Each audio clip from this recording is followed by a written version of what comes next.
ഫാമിലിയും അവരുടെ ജനസും അതുപോലെ തന്നെ നമ്മൾ ഈ ബയോളജിയിൽ 9ാം ക്ലാസ് 8ാം ക്ലാസ് പഠിക്കുന്ന കാര്യങ്ങളല്ല, അതൊക്കെ ഒരു മയിലിൻ്റെ ടാക്സിഡർമിയാണ്. അത് നമുക്ക് ബ്യൂട്ടിഫുൾ ആയിട്ട് ഇവിടെ ചെയ്തു വെച്ചിട്ടുണ്ട്, അത് കാണാനായിട്ട് സാധിക്കും.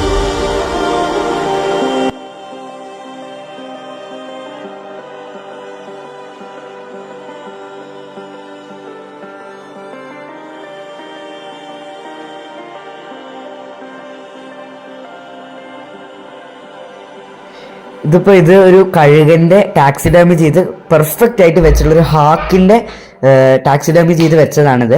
ഇത് മറ്റ് മൃഗങ്ങൾ, പെലിക്കൻ പോലുള്ള മൃഗങ്ങളുടെയാണ്. ഇതെല്ലാം ഇവിടെ വന്ന് കണ്ട് മനസ്സിലാക്കി പഠിക്കാനായിട്ട് നമുക്ക് സാധിക്കും.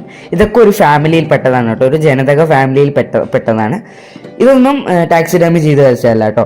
ചിലതൊക്കെ അവർ ആർട്ടിഫിഷ്യലായിട്ട് ഉണ്ടാക്കിയതുണ്ട്, ഒരു സ്കൾപ്ചർ പോലെ ഉണ്ടാക്കിയതുണ്ട്. ചിലത് റിയൽ ആയിട്ട് ഉള്ളതും ഉണ്ട് ഇവിടെ. അത് നമുക്ക് അവിടെ അവർ പറഞ്ഞു തരുന്നതാവും. പിന്നെ അത് ഇങ്ങോട്ട് കയറി വരുന്ന വഴിക്ക് വളരെ മനോഹരമായിട്ട് അവർ സ്കൾപ്ചർ ചെയ്ത് വെച്ചിരിക്കുകയാണ്. സ്കൾപ്ചറും പെയിന്റിങ്ങിൻ്റെ ഒരു മിക്സ് ആയിട്ടുള്ള ഒരു സാധനം കയറി വരുന്ന സ്ഥലത്ത് വളരെ മനോഹരമായിട്ട് ചെയ്തു വെച്ചിരിക്കുകയാണ്. ഇത് ടാക്സിഡർമി അല്ല, പക്ഷെ ഇത് അവർ